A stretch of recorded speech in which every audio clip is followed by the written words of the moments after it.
Good evening po sa inyong lahat. Samanda ko kayo sa mundo naroroon.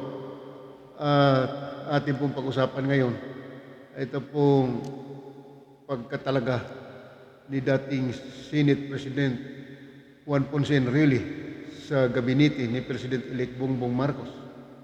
At dalawa pang iba na naidagdag na kabinete.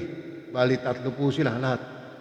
Ito pong si Menardo Guevara na kasalukuyang Justice Secretary, Department of Justice Secretary, ay may tatalaga din po siya doon po sa Office of the Solicitor General o Solgen.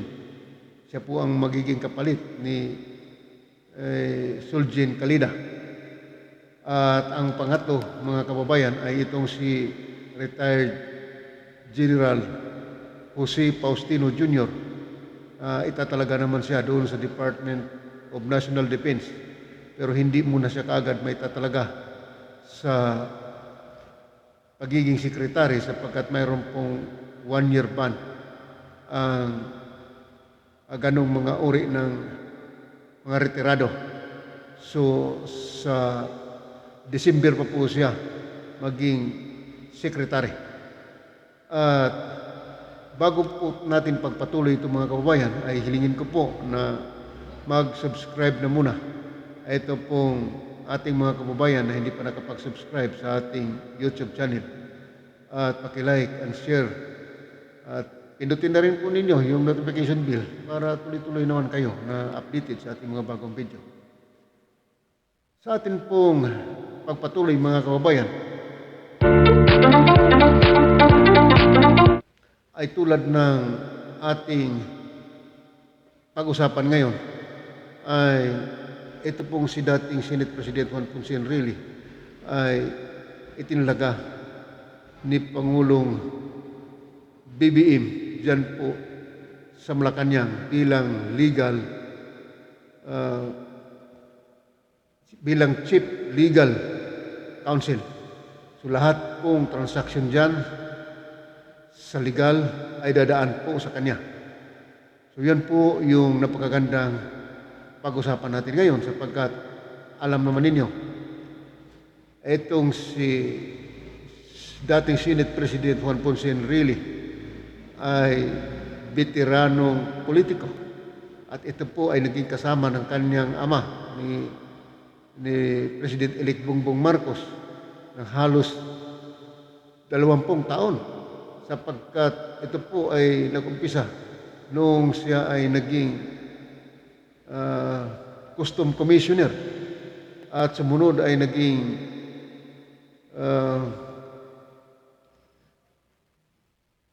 defense minister. Isa pa ay mayroon pang isang posisyon na hinahawakan niya bago pa siya naging Minister of Defense ay Ministry of National Defense. Ayan po. So, yan po yung kanyang mga posisyon na hinawakan noon sa panahon ni dating Pangulong Ferdinand Marcos Sr. At ito po si dating Senate President Juan Ponce Enrile ay naging kabahagi po doon po sa EDSA People Power na tinatawag nila.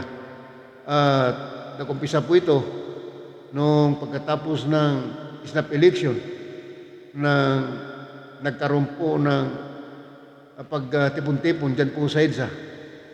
At ito ay sumuporta silang dalawa ni Ramos bilang kaanib sa Marcos administration noon. At nanawagan sila at sumuporta ang taong bayan doon sa EDSA upang sila po ay maprotektahan. At doon ay napabagsak ang administrasyon ni President Marcos noon na kasalukuyang sila si Ramos at Enrile ay naging kabahagi doon. So yan po yung nagaganap na kasaysayan ni dating Senate President Juan Ponce Enrile. Dahil po dyan mga kababayan ay nawala sa posisyon o sa pwesto si dating Pangulong Marcos at pumalit ang administrasyon ni Aquino. Dahil dyan mga kababayan ay nabigyan ito ng posisyon pa rin si Juan Ponce Enrile bilang Secretary of National Defense sa panahon ni Cory. At hindi din po ito nagtagal sapagkat mayroong mga hindi pagkakaunawaan noon. Ayan po yung brief history natin na tungkol po kay dating Senate President Juan Ponce Enrile. At dahil dyan, sa kabila ng pagsamahan nila ng dating Pangulong Marcos noon, at ngayon, yung anak naman mga kababayan ay napakabilis itong si President-elect Bongbong Marcos na magpatawad at napakaganda ang loob nitong ating bagong Pangulo ngayon na nahalal. Sapagkat sa kabila ng ay nagiging katunggali nila si Enrile noon sa kanyang ama, ay ganun po kadali, kabilis na magpatawad si Bongbong Marcos. So bago pa tumakbo o ilang taon pa bago tumakbo, magkaroon ng eleksyon at nanalo itong si President-elect Bongbong Marcos, ay dati nang nagkasundo at nagkakaibigan sila muli ni President-elect Bongbong Marcos mga kababayan. At ito ay nanumbalik ang kanilang kalooban sa isa't isa, ang pagkakatiwala sa isa't isa. Kaya nga po ay naitalaga siya ngayon bilang Chief Legal Counsel dyan po sa Malacanang sa gabinete ni President-elect Bongbong Marcos. So ganun po, nangahulugan lang po ito sa adhikain ni Pangulong Marcos na pagkakaisa. So maganda po ang nagaganap ngayon. Isang talagang tunay na pagsasamahan na kung saan ganun po kadali ang pagpapatawad ni President Bongbong Marcos at ganun din kabilis ang pagkakaunawaan nilang dalawa. So parang wala pong nangyari. Ang sabi ni dating Senate President Juan Ponce Enrile, nagagawin niya ang lahat ng kanyang makakaya para matulungan si President-elect Bongbong Marcos Jr. Ang kanyang rehimen, ang bansa at ang taumbayan, ito ay matapos siyang madagdag sa gabinete ni Marcos Jr. bilang Presidential Legal Counsel. So napakaganda po ito mga kababayan.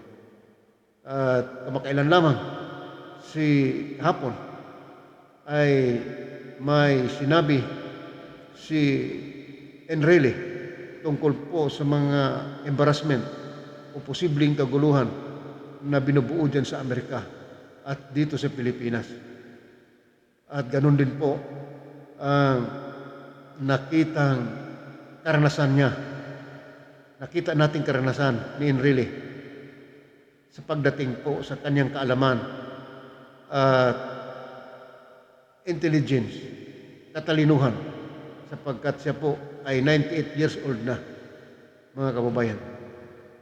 Sa edad na yan, ay pambihira po ang tao na isang dating pinakamatagal ng naglilingkod sa gobyerno o sa pamahalaan. Mayroon pong 50 years na naglilingkod si Senate President Juan Ponce Enrile, mga kababayan. At kadagdagan ngayon na mayroon na siyang 98 years old at kaya niya rin pong gagawin ang kanyang trabaho. Kaya maswerte po si Senate President Juan Ponce Enrile sapagkat napakabuti po ng kalooban ni Bongbong Marcos. Ibinilik sa kanya yung pagkakatiwala ng mga Marcos at ito ngayon, itinalaga siya bilang isang makapangyarihang sekretary dyan po sa palasyo ng Malacanang. So, kayo mga kabayan, ano po ang masasabi ninyo tungkol po dito sa pagkatalaga ni Juan Ponce Enrile bilang Chief Legal Counsel sa gabinete ni President-elect Bongbong Marcos? Pwede po kayong mag-react dyan. At dahil dyan mga kababayan, at ano din po ang masasabi ninyo sa napakagandang kalooban ni President-elect Bongbong Marcos at napakabilis niyang napagpasyahan ang mga bagay na ito sa kabila ng katunggali itong si Senate President, dating Senate President Juan Ponce Enrile sa kanyang ama sa mga panahon yun. Mayroong sinasabi na Marcos noon at Marcos din ngayon. Ayan po. So, magandang pangitahin po yan para po sa pagkakaisa. So, pansamantala mga kabayan ay yan lang muna ang ating updates ngayon. At bago ko nga pala po makakalimutan na suportahan natin, patuloy nating suportahan ang administrasyon ni President-elect Bongbong Marcos sa lahat ng paraan, mga kababayan.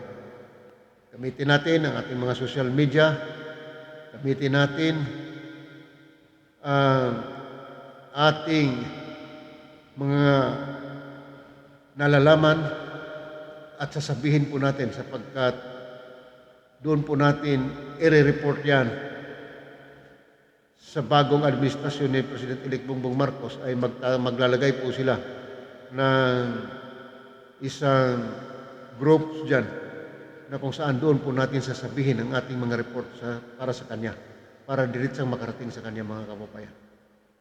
So, yan lang muna. Hanggang sa sunod po natin na video. God bless to you all.